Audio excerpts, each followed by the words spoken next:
What's going on, Ambitious Vet? Welcome to the Ambitious Vet Show. I'm your host, Chris Hoffman.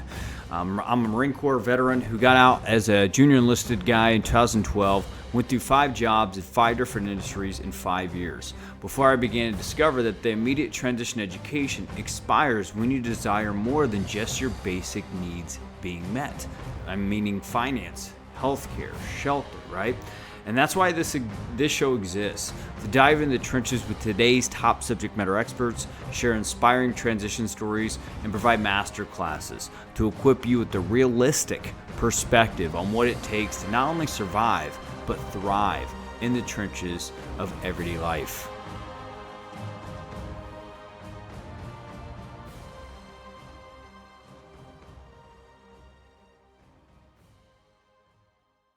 Do you consider yourself a veteran who is goal-oriented, always looking to improve, and discovering new ways to sharpen your saw daily? If so, I would love to invite you to apply to join our exclusive veteran personal development community platform. The process to join is easy. First, you apply. Second, you are onboarded. Third, you gain access to an on-demand courses, live virtual events, subject matter focused community feed, and not at the very least, but one of the most popular features that we just launched is a bi-weekly live fire team call designed for you to stay unstoppable in the area of your life you are committed and growing in. You can start your 14-day trial now. And after that, it's only $10 a month or $97 a year. But we just launched also an ambassador program inside of our platform where if you refer, I believe it's 10 people, you get your entire year waived of the platform. So if you're one of those veterans that just like, I deserve not to pay for shit, well, then come in, take action, share it with 10 of your friends who join, and you don't got to pay for shit.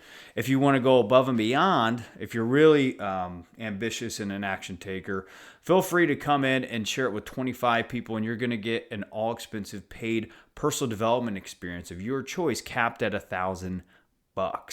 Right? So very rewarding ambassador program. Bottom line is when you come inside of our platform, you get what you put into it. If you come in and you're a spectator, just like in life, you're not going to get much out of it, will you?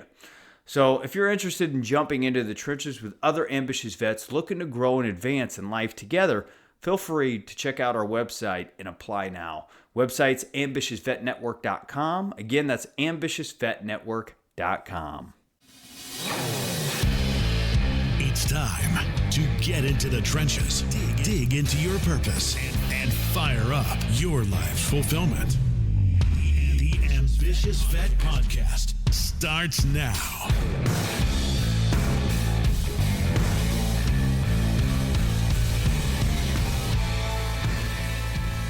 What's going on, Ambitious Vet? We're right back inside the trenches this week with Kasie Valenti. Kasie is the founder of CEO of Sigma Forces and is the first generation college graduate of her family, Army veteran, military spouse, and mother. She knows all too well the challenges of navigating higher education, career transitions, and professional growth. She has experienced firsthand the power of professional certifications, LinkedIn optimization, and mentorship with increasing employment opportunities, and is dedicated to helping others upskill and reinforce their career journey. Kasie served as a logistics officer in the United States Army and has over 15 years of measurable success in achieving strategic business goals. She has a Bachelor of Arts degree in communications, a Master of Arts degree in management and leadership, an executive certification in strategic digital marketing, and a Lean Six Sigma Black Belt certification, and is a Six Sigma study certified trainer. And she's currently pursuing a master's degree in international human resources and employment relations. This girl is a powerhouse and a force to be reckoned with. I was just talking to her offline here, and just how fast she's moving this company as a military spouse that's currently out of country is completely inspirational. And and I personally admire that.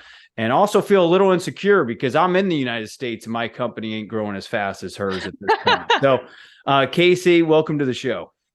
Well, thank you for having me. I feel like we can conclude the show now. You pretty much said it all. That was a great introduction. I'm going to save that recording forever and use it everywhere. Well, hey, I stuttered just a few times, but I gotta credit the writer of that. You know what I mean? The writer was just pretty good on that one. But feel Yeah, I free think to, she's pretty cool. yeah, she's great. So, Kasie, feel free to fill in the gaps at introduction and kind of let us know about who you are as a person. Sure. Thanks, Chris. So, yeah, I was a logistics officer in the Army. I served 8 years. I got out in 2016. I met my husband in the military, met at Captain's Career Course. He's a logistics officer too. And we decided, we wanted to get married. We wanted to have a family. We knew that dual military life wasn't for us. I had tried that before, my first marriage, and dual military is tough. And so I decided to get out. He stayed in. So I'm a military spouse. And I went from being, active duty in the Army, doing a lot of cool things, and then had to transition to being a veteran and a military spouse, and then a mother. And it was a lot of adjustments. And there's been a lot of different hurdles for different categories that I fall in. I've fallen into some of the veteran hurdles, the military spouse hurdles, working mom hurdles, and most recently the international spouse hurdle. And that's the one that has really motivated me to come on podcasts or study international law and to help our community understand the hurdles that potentially you'll face as an international spouse and service member and how to overcome them. And it ultimately led me to starting Sigma Forces. Yeah, no, that's awesome, right? Because not the hurdles, everything that you hit, but like, taking your struggles and turning them into something to kind of build off of and build like a personal brand or a business off of, right? And those of you guys that are listening to this, find ways to do that for yourself. Where are you struggling? Where are you having hurdles that you have to go search and find information on to potentially, turn it into a business to make it more convenient for everyone else, right? Great stuff. I mean, where are you located right now? Can you disclose Yeah, that? yeah, sure. So we're in Busan, South Korea, and my husband's still in the Army, and we're about 2 hours away from the nearest Army base. So pretty disconnected and pretty isolated. And I can share with you some of the first hurdles I had when I came over here. And Yeah. I think that will help everyone kind of understand what sparked my interest and ultimately led to Sigma Forces, if you'd like. Yeah, let's start diving into those. I love that idea. All right, cool. Yeah. So, um, when I moved over here, I started looking for employment, and it was tough. It was very tough to find employment because most people, even though they're saying it's a remote position, they're only looking for United States. Mm. So that was really tough. And this is when I first heard about SOFA, which is the Status of Forces Agreement. And when you're a military spouse and you move overseas, within 30 days, you're given a SOFA stamp on your visa. So you have an A3 visa and a SOFA stamp. And what this means is the Status of Forces Agreement, depending on what country you're on, I'll speak for South Korea. So basically, my SOFA agreement allows me to work for a US company internationally from South Korea. And so I can work for a US company, I can run my business because under the Military Spouse Residency Relief Act, my permanent address is Florida. So I filed taxes in Florida. There's no change to anything. So what I had to do when I moved to South Korea was kind of start advocating for myself when I was speaking to recruiters or when I was applying for jobs. And I was instantly being denied. My applications were being denied because I'm overseas. So I had to reach out to recruiters and explain these things to them. Hey, I'm a military spouse. Under the SOFA agreement between the US and South Korea, I'm authorized to work. Here's my passport.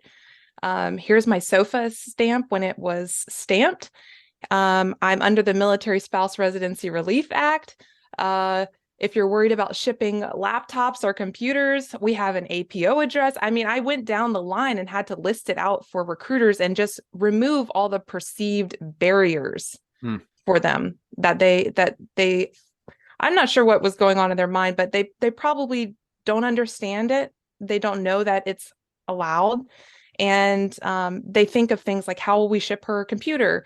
What's the time difference going to look like? Is this legal? And you have to break all of those things down. And for the time difference, it's been a plus. I've been able to extend service hours. I can, or wake up early. It's 4 a.m. right now. So hopefully I'm making sense. But so once I started doing that, it started to open up doors with recruiters.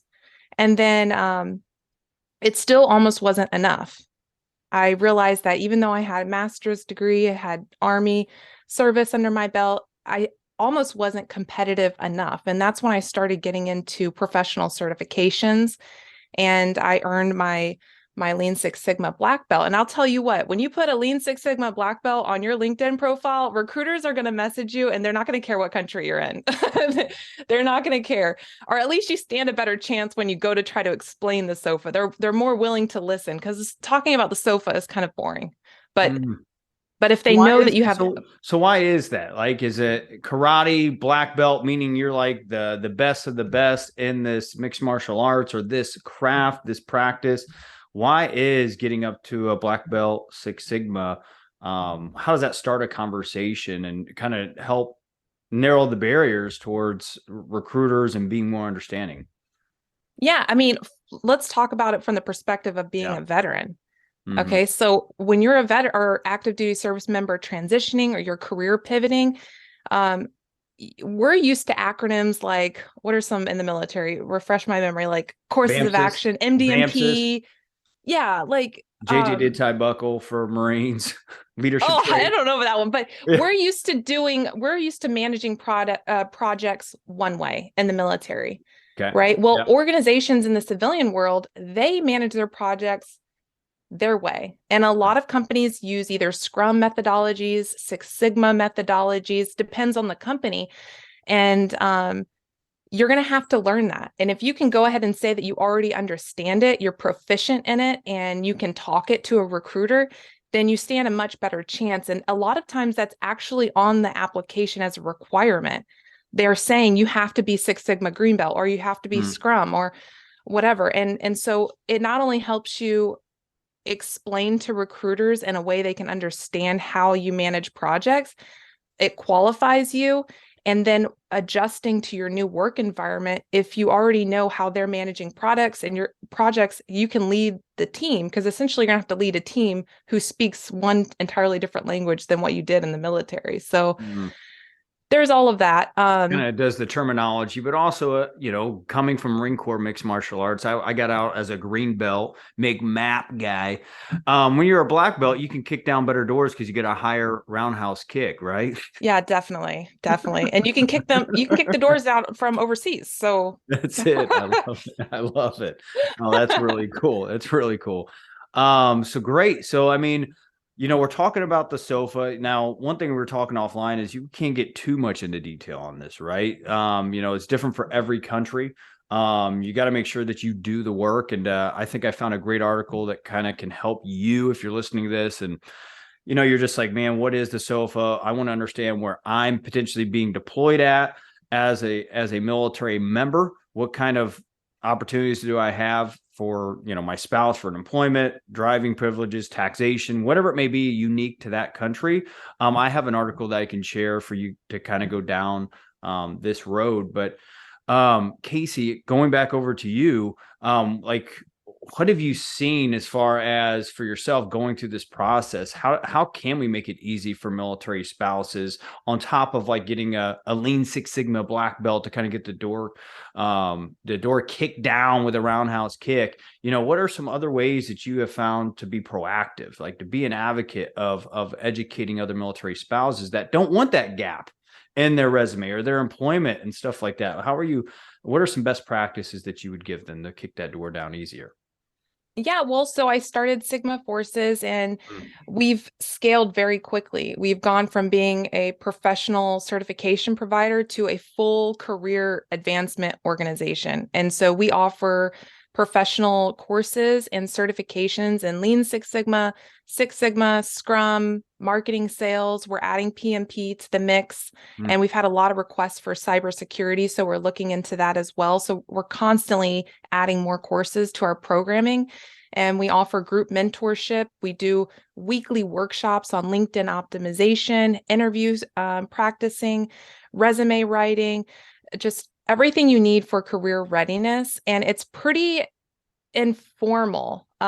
We get on these workshops and it's not, death by PowerPoint. It is, we're interacting. We have some great leaders in the community that are spearheading these workshops, like Lori Norris from Lessons Learned, Scott Rather. We have some great workshop leaders who are very knowledgeable and have been doing this for a long time, that have committed to volunteering their time to coming over to our community and mentoring our community members. And in about 2 weeks, we're going to partner with an employer partner. I won't say their name yet, but maybe once this airs, I'll comment once the agreement's signed. But we're bringing on an employment partner, and people will be able to apply for jobs right on our website. So once they get their certification, they can then apply for jobs. They can go through the career readiness workshops and feel prepared to go through the interviewing, the application, and the transitioning into the new role. And right now we have 7 free courses. And I always recommend people, I think the hardest thing is knowing which course you need to take. Do I take Sigma? Do I take Scrum? And so on the website, there is a hierarchy chart, and you can kind of weigh out your pathway. But there are 7 free courses, and I tell everyone, just sign up for them all. Go into each course lesson and see which one resonates for you, and just see which one you think will best support your career goals, and just try them all out. And then we'll have the scholarship fund coming up, and you can apply for a scholarship. Big spoiler, potentially. Plant the seed for harvest. Wait, we can talk about the scholarship fund. Yeah, let's do it. We can talk about that. So yeah, farm to veteran. And then I want to go back to something you talked about earlier. Don't let me forget. We have to backtrack. I have to say something else about the sofa. It's going to kill me if we don't. So we just locked in a scholarship fund from Farm to Veteran. So you have to go check them out. You can go, their website is farm2veteran.com. They're pretty good on Facebook, but they're farmers, not really on social media that much, but they are doing great work. They're doing such amazing work. And they're a nonprofit charity. They provide farm fresh food to veterans in need. And so they feed veterans bodies now, but they're going to start feeding veterans minds with our scholarship fund. And Chris and I were trying to think of some cool campaign titles. So if anyone has ideas, we need to hear them. Yeah. What were some of your ideas? I was like, oh, hold on, I wrote it down. Oh man, it was like something like seed. Plant the seed before you harvest, baby. But Ambitious Vet, you could probably do way better than that. So where can an ambitious vet or military spouse that's going to listen to this go learn more about the announcement of that scholarship? Yeah, so you're going to want to go to sigmaforces.com. You can sign up for our newsletter. We're really active on LinkedIn. LinkedIn is our favorite platform. We do our newsletters right off of LinkedIn, and we make almost all of our announcements there as well. So we're going to do that next month. The application will open up, and I recommend everyone start out with at least the free course and see which pathway fits your career goals, and then apply for the scholarship for the next level course. Yeah, that's great. Yeah, and just so you know, Ambitious Vet, it's in February of 2023 that we're in right now, depending on when you listen to this. But I'm sure if you're listening to this in 2024, just go and check out Sigma Forces as well. It's probably going to be on a whole nother level with more sponsors and stuff like that, and scholarships, in other words. But yeah, I wanted to backtrack. You wanted to backtrack back to SOFA, kind of go back to where your thought was previous to this awesome plant the seed before you harvest campaign.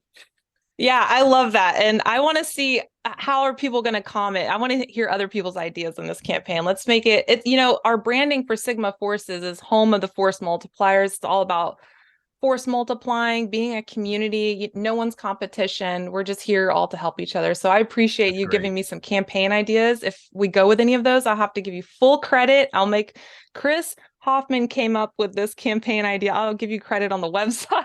25 cents of royalty. Come on. Yeah.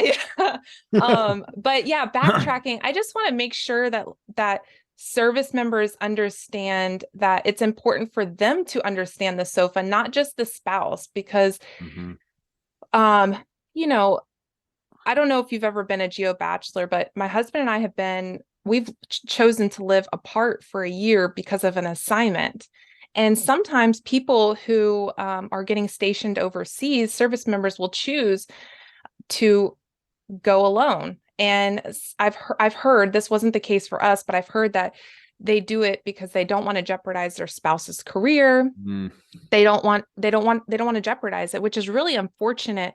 Well, let me back up. So some of the things I've heard from service members is that they either choose not to go at all. They choose to get out of the military to avoid overseas assignments. They live separately from their spouse, or they relocate and their spouse leaves their job, not understanding the SOFA. And so I kind of fell into that last category where I had started a business. I didn't understand the SOFA, and I dissolved the business when we moved over here because I didn't understand the law and I didn't want to overstep and do anything illegal. And so those are some categories and why it's important for military service members to understand the SOFA, because then you can make a decision based off the SOFA agreements, which country you want to take the assignment or try to get, because these are awesome assignments.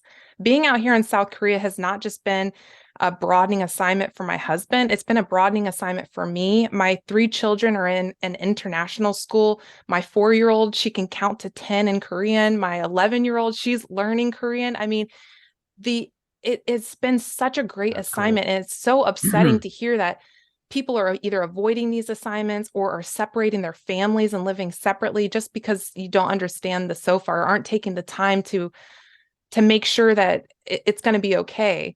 So yeah, I just want to make sure that service members pay attention to the resource that you're going to share and just check it out. Yeah, no, that's super important. And so that's also assuming that the couple are not in a contract marriage as well, right? So Right, definitely. Let's be real here, right? When I was in the Marine Corps, I saw a lot of that, not assuming that it's based on integrity and all that good stuff, and you love your spouse. Then yeah, this is the way to go. You know what I mean? We have a different resource for that. Yeah, exactly. But no, do not plant your seed. No. Yeah, don't plant that seed. Come on. Don't plant that seed. Don't plant it. Don't plant it. But yeah, I never even thought about that, because when I was 4 years in the Marine Corps, I wasn't thinking about, hey, if I was over in Japan, I did wind up falling in love with a Japanese woman coming, or vice versa, getting married while I was stationed in the United States and going to Japan.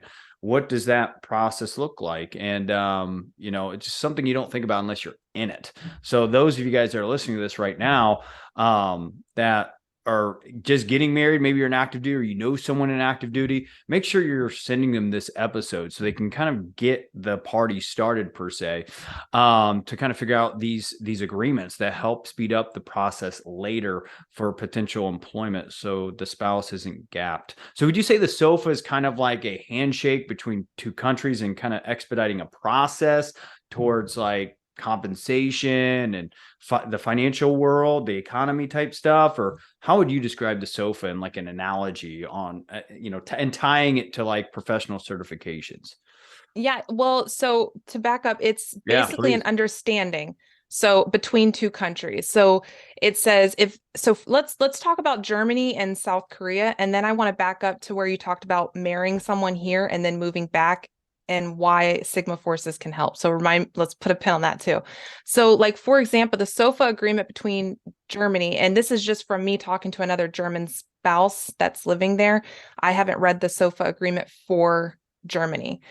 So this is just a conversation I've had, and we can kind of compare the difference so we can understand. So if you're in Germany, the SOFA it allows you to work on the local economy, but the tax that you're going to pay is almost not worth it. So most military spouses who've been stationed in Germany have chosen not to work because the amount that they're taxed is almost not worth it. And so that's the biggest complaint for military spouses in Germany. And if they're doing business on base, they have to then get their business approved by the installation to make sure it's not competing with on-base businesses. So there's a lot. There's a lot. A And lot of red you tape. mentioned yeah, there's a lot of red tape, but essentially, I mean, in a nutshell, it's an Hmm. understanding and agreement of how different processes will be handled.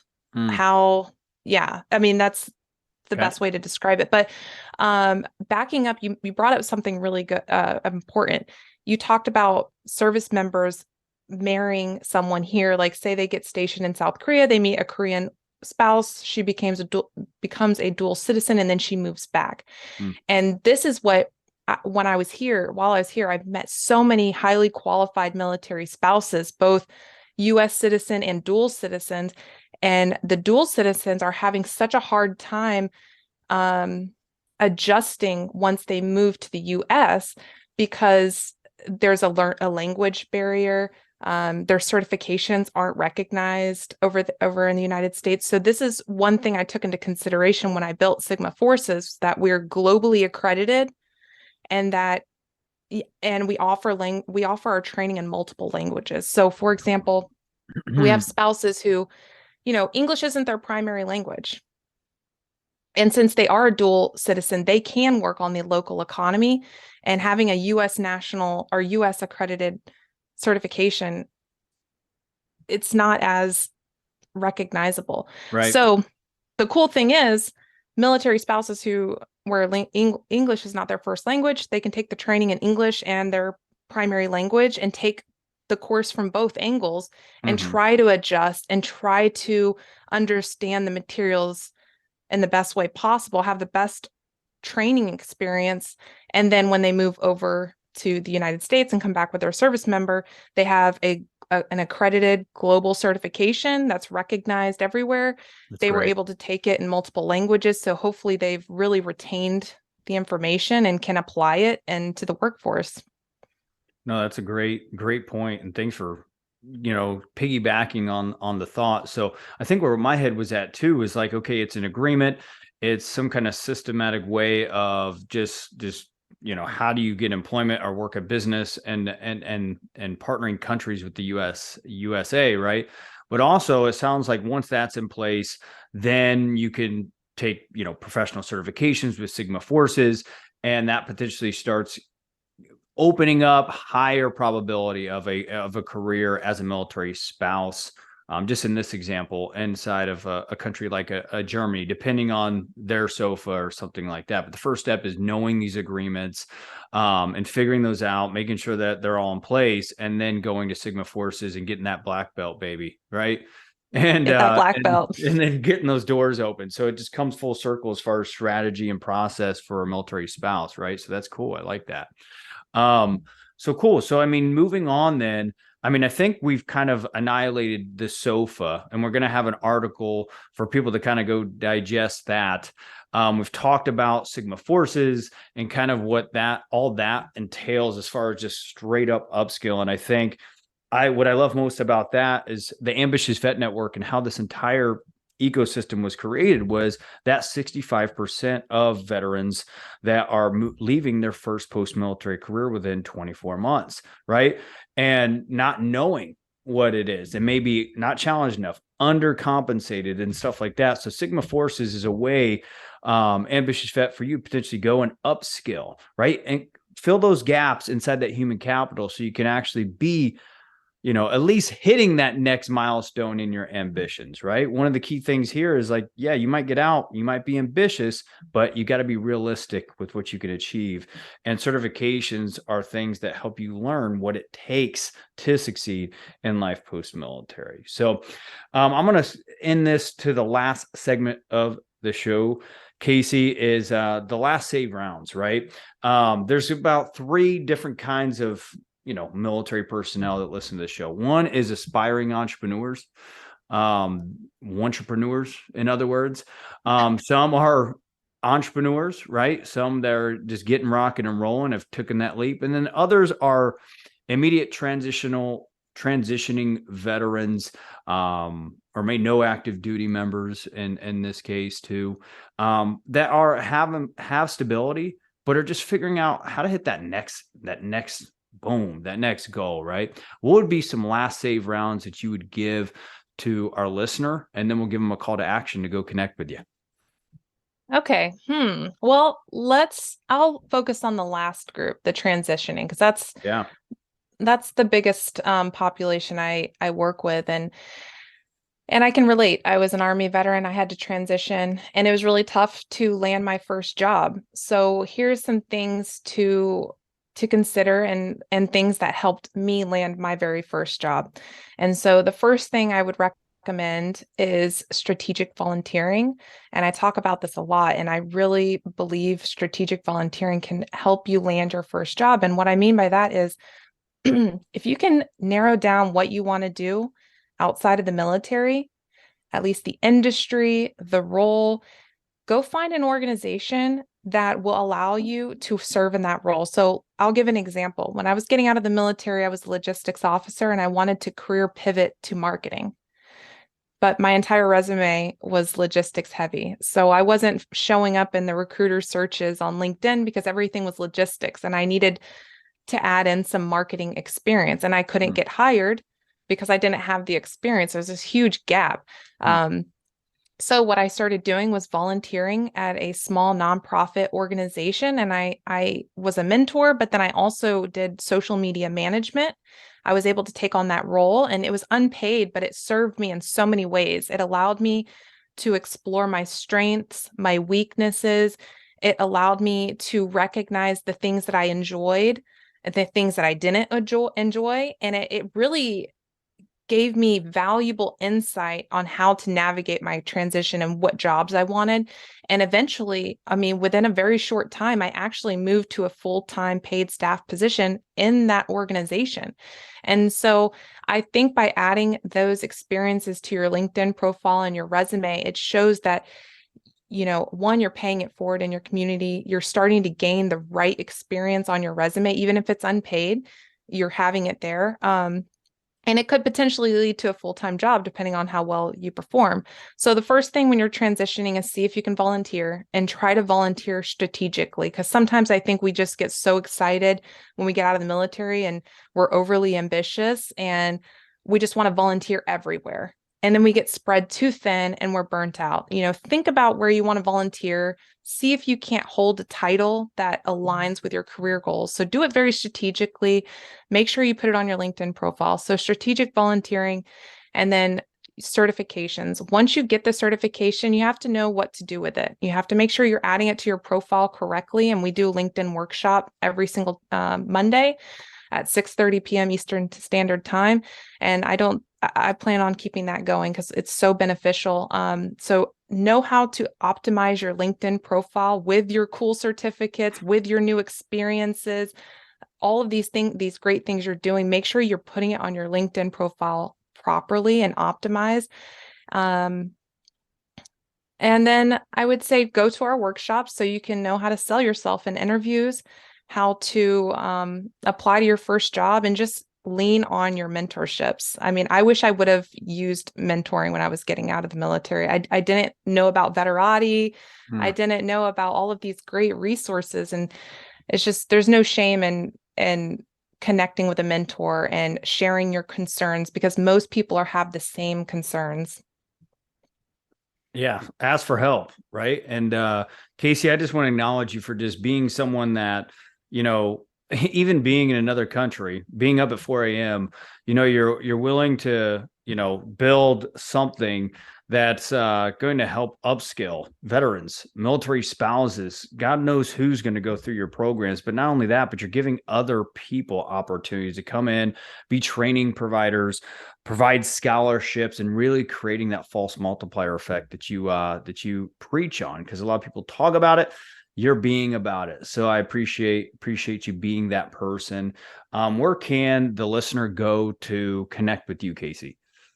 Yeah, I would say connect with me on LinkedIn. Send a connection request to my personal profile. So it's Kasie-Valenti, or connect with us on LinkedIn, Sigma Forces, and our website, sigmaforces.com. And maybe one day we'll have a podcast and be cool like you. Oh man, I don't know if you're cool until you got a cool guest on the show. So that's what makes it cool. So I made it. Yay. No, and thanks for joining the show, Kasie. I mean, you're an incredible human being. I can't wait for you to come to the States and start attending some of our nationwide conferences in the military space and seeing you in person there. And look forward to doing more collaborations. Thanks for joining the show. Yeah, thanks for having me, Chris. The Ambitious Vet is available on all popular podcast platforms. Go to vettrainingcoaching.com to subscribe, rate, and share with fellow vets. Do you consider yourself a veteran who's goal-oriented, always looking to improve, and discovering new ways to sharpen your saw every day? If so, I'd love to invite you to apply to join our exclusive veteran personal development community platform. It's super easy to join. All you got to do is apply. Second, you're going to get onboarded. Third, you're going to gain access to on-demand courses, live virtual events, subject matter focused community feed, and one of our customers' favorite features, which is a bi-weekly live fire team call, designed for you to stay unstoppable in the area of life that you're committed to growing inside of. Bottom line is, with this platform, to set your expectations up ahead of time, is you're going to get what you put into it. If you put nothing into it in the form of money, time, or effort, that's what you're going to get back. Now, if you're willing to bet on yourself, invest in yourself, and want to come and start a 14-day free trial inside the platform and start showing up to some bi-weekly badass fire team calls and taking some of our courses and taking some master classes, feel free to go check out Ambitious Vet Network now. And hope to see you on the other side.